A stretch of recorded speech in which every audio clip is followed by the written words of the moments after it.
জায়গাটা দেখে অলরেডি বুঝে ফেলছেন যে এটা কই হইতে পারে। গ্র্যান্ড নবাব, দেখেন না অবস্থা, দেখলে বোঝা যায় যেমন বিয়ে বাড়ি, তাও বড় ধনী মানুষের বিয়ে বাড়িতে যা হয়। তো আজকে আমি আম, এই ঘরটা দেখা, এই যে ঘরটা, এই যে এটা ছোট, এটা আমি দেখছি সেদিন, ছবিও তুলছি জায়গাটা, কিন্তু এটার ভিতরে যে একটা আরেকটা জিনিস লুকায়িত আমি বুঝি নাই। এখন আমি এমনি আমি প্রতিদিন এখন আসি এখানে। আম, তো এখন আমার মনটা চাইলো যে না, দেখি দরজাটা খোলা, ভাবলাম না এটা আপনাদেরকে দেখাই। ব্যাপারটা যে তারা রাখছে, এই যে নামাজের স্থান, সুন্দর না?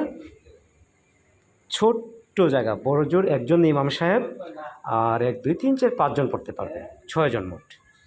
তো আমার এটা দেখে ভালো লাগছে, আমি মানে গাল মেলায় হাসি দিছি, because I want to come here and to stay here, and there is a chance to, there is a room to say prayer.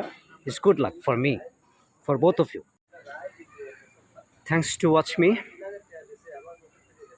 and bye for the time being.